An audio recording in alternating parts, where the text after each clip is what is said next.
Hey guys, I wanted to talk about a problem that people usually have in Jiu-Jitsu, which is when they're training, they feel like they've been training for a while, they're very technical, and someone in the gym who they think has trained less long or is less experienced is beating them on the mat, even though they're way more technical. So the thing is, I always try to remind my students, this is really, really frustrating because you feel like you put in the work, you should be able to beat someone. But the thing is, there's a lot of attributes that make you good at Jiu-Jitsu. I break it down into 5, right? It's your strength, your technique, your flexibility, your cardio, and your mindset, right? So the thing is, like, if someone's really athletically gifted and you're not, or maybe they have good natural instincts at Jiu-Jitsu, they can just make good decisions that you can't. Bridging that with technique takes time, right? So it's analogous to if you were trying to beat Usain Bolt in a race, right? You may in the beginning be closer to beating him if you start running as compared to, say, trying to build a car.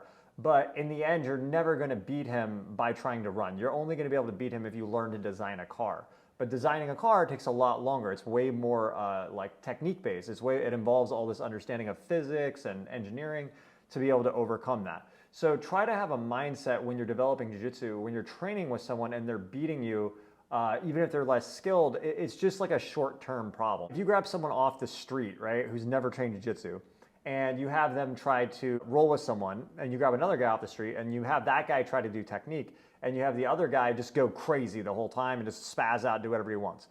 Actually, the guy who spazzes out and does whatever he wants will probably do better in the beginning because he's not restricted by these like complicated things where, you know, someone who's trying to be technical in the beginning, they'll be in the match and they're like, okay, I should put my arm here, and they're caught in their head trying to be technical, and the guy who's just going crazy is unrestricted. So actually often that guy will do better, right? But the thing is that that's a short-term fix, right? So you need, when you're developing your game, you need to think long-term, right? So I focus on developing these key habits, you know, like how to finish a triangle choke, how to finish an arm bar, how to play a closed guard system, how to play a collar sleeve system, how to play a double sleeve system. If you just have faith in the process of developing these systems, over time, that random loss to people who are less skilled than you will go down slowly over time, and eventually it'll get to the point that it never happens, right? But it's completely normal if you've been training like even 2 or 3 years where you feel like you're really good, you develop all these moves and techniques that are working good on good guys. Sometimes guys will train and fight like a spastic white belt who wrestled or something, and they'll lose the match, right? And try not to think of that to mean that you suck or that that guy's better than you. It has nothing to do with that, right? It's just that there's so many possible patterns of what can happen in jiu-jitsu. You can do everything right and then roll with like a black belt who's really good and even make the technique work, right?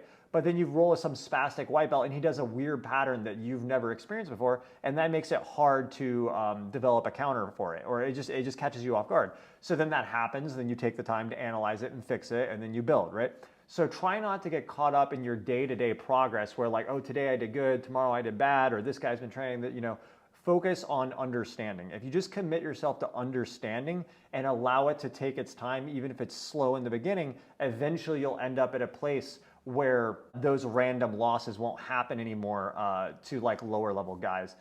So ultimately, it's all about trusting the process, focusing on understanding and understanding the technique and using it. And over time, you will drown out the gap between physical performance, natural talent, and understanding of technique.